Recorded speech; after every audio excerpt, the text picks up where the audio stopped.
All right, Anthurium mix. Now it looks really dark because it's got, well, a lot of products in it that are dark, but I'll show you what it's like. It's not the easiest thing to mix, to be honest, because it's so bulky and so chunky, but it's a good thing because it's what they need, as you can probably hear. But that's what it looks like. Ooh. There's a lot of orchid bark in there, tree fern, and other, you can hear the bark, and we've got some clay balls in there as well. So okay, whew. All right, sorry, I'm just gonna have a little bit of drink because it's really hot today. It's supposed to be 32. My house is probably about, the greenhouse, the middle shelf was 28.8, the top shelf was 33. Obviously heat rises, and that's the greenhouse, and I do have fans in there, so my house is probably about 28, 29. Outside I think it's between 32, 35 today. I love the heat, by the way, so I'm going to do this and then I'm going to go out and see my brother and whatever else. But liquid break.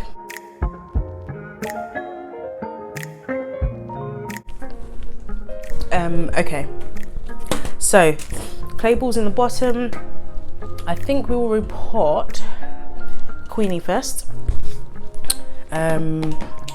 Now we'll just basically fill, because that's what we need to do.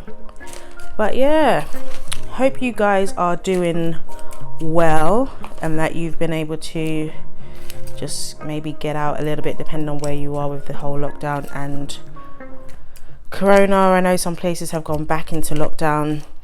Sorry, I hope it won't be for too long. But those of you that can get out and get about and see family or friends, or even just go for a walk, enjoy nature. Now you can see with these roots, they're growing again, or not again, they're growing basically, because got the little white tips, which is good news. We've got another one coming out there, and we've got the new, let me see if I can show you this. I want to show you the new leaf. See it? Cute. And this is that's the newest leaf, and there we go. See the veins? It's lovely. But yeah, okay, time to pot up now. That is probably, oh, actually this is, oh, that fit quite well. You were going straight for that little pocket. Okay, so I think I'll just put them like this, which looks like it should stand in a good enough position. We will push you down into the soil a little bit so you can explore. Yeah, I think that's, no, actually I want it to stand somewhat straight because I don't want it to be bent, but I think that's, yeah, that's the stem straight like that, because obviously the way it's positioned in the pot, it wasn't that straight. Okay, so yeah, so guys, I didn't tell you, I've not told you, I've not mentioned it to many people, to be honest, so you'll be one of the first to hear, minus the people that I'm going with. Let me get to the point. Next weekend, so the second weekend in August, I am going to the Eden Project in Cornwall. Now, if you don't know what the Eden Project is, oh, that's not great.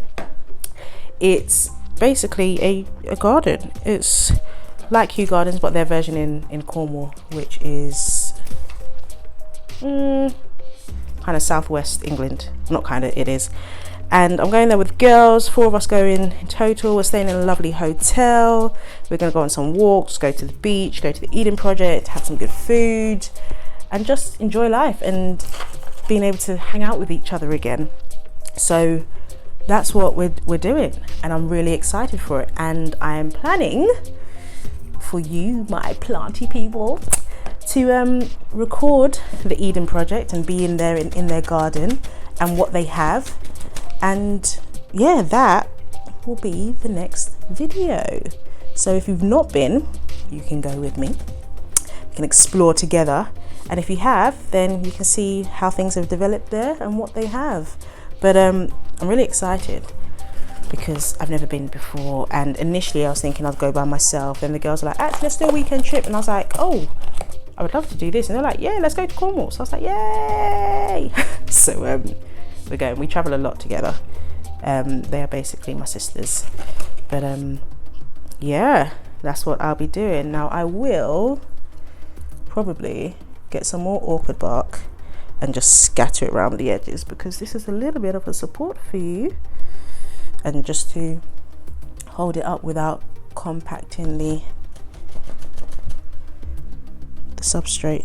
Not that you can because it's so chunky, but you know what I mean. So that will probably do for now, and then I will add some orchid bark around. Oh, do you know what, I could just use what I've got in here. Let me fish it out. Yeah, so I'm looking forward to that. I'm also thinking I might do a few other tours of gardens and places if you guys are interested, like Kew Gardens or the Barbican, which is another botanical garden in London. Yeah, if you'd like to see that, let me know, because I plan to go anyway, and if you want to see, then I might as well record and bring you along with me. So there we go. That is throwing stuff away. Here is our first potted anthurium warwickowinum, queen anthurium with the new leaf coming through, and there we go. So hopefully she will be happy in this. My other anthuriums are, so yeah, my other anthuriums, I've got crystallinum ace of spades ×2, and I've also got what I believe is a crystallinum ace of spades hybrid. So yeah, okay, so last one, this is the Regal, which you guys will remember from the unboxing.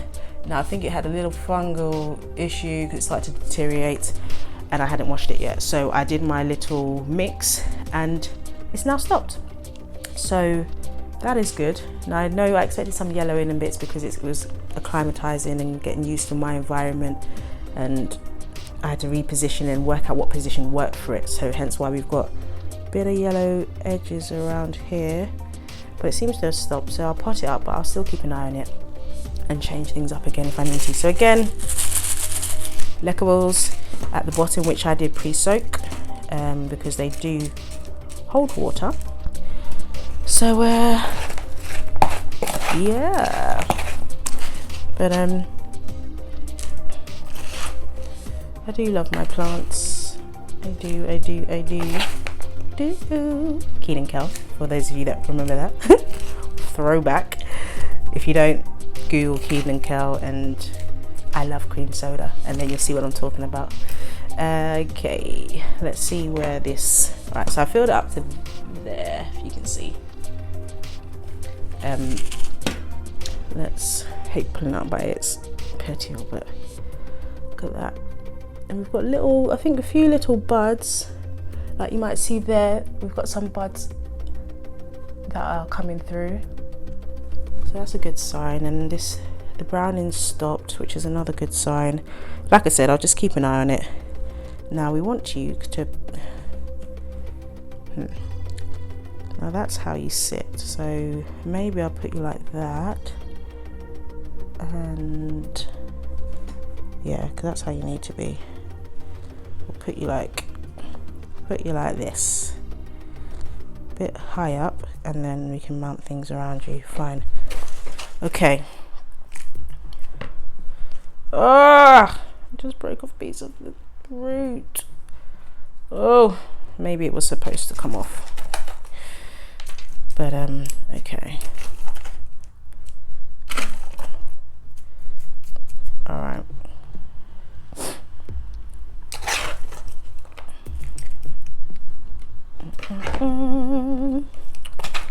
But yeah, okay, that looks like it would, that looks like it's a good position. I think, but this root needs to just, you know, do its, all right, we'll keep it like that.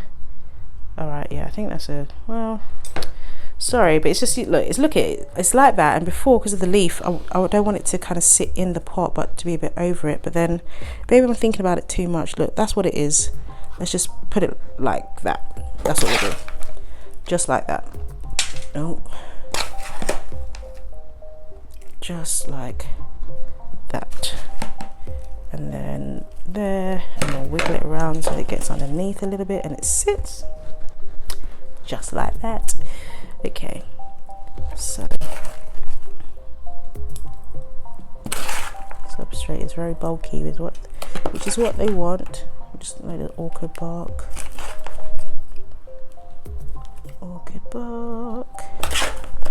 Just so you know, again, I know this looks like it's really thick, but it's not. It's just that I've got the tree fern mixed with the orchid bark with a little bit of sedge peat, which is basically leaf litter, which is what they like and is pretty much what happens and what's in the forest once leaves fall and they start to rot, and reeds and all of that. And I've got a bit of perlite. What else do I have in here? Yeah, just a mix, but I'm just sifting out the bark pieces, which I probably shouldn't do because obviously I've mixed it to a certain proportion, but I'll add more bark to this later, which is fine. Which that was probably good. It's probably, yeah. I know some people put moss around the stem, but I believe people do that just to retain the moisture in for the plant, which I don't need to do because my greenhouse humidity minimum is like, what, 83, 85. If I open the doors, it'll drop down to 70, 65, but I've got fans in there, so generally the humidity is about 88 for the middle shelf, probably about 76, 80 for the bottom shelf, which is where I have a lot of my philodendrons actually. And I have anthuriums on the middle shelf, and then the top shelf I have more philodendrons, which like more direct light, and that's like 99% most of the time, 80 to 99%. So there we go, all potted. I know it doesn't look amazing, but once this one starts to do something, is it starting to do something? Looks like it's starting to open. We'll see. I'll keep you updated.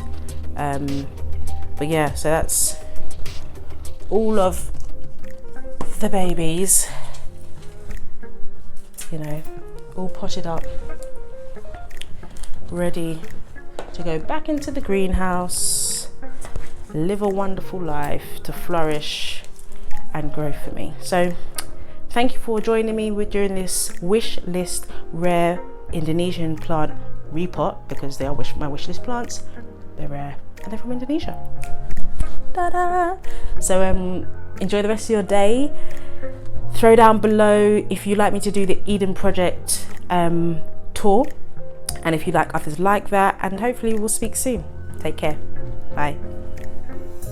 Oh, I forgot to say, if you like the video or my voice, do give it a thumbs up and do subscribe, and I'll see you next week. Bye.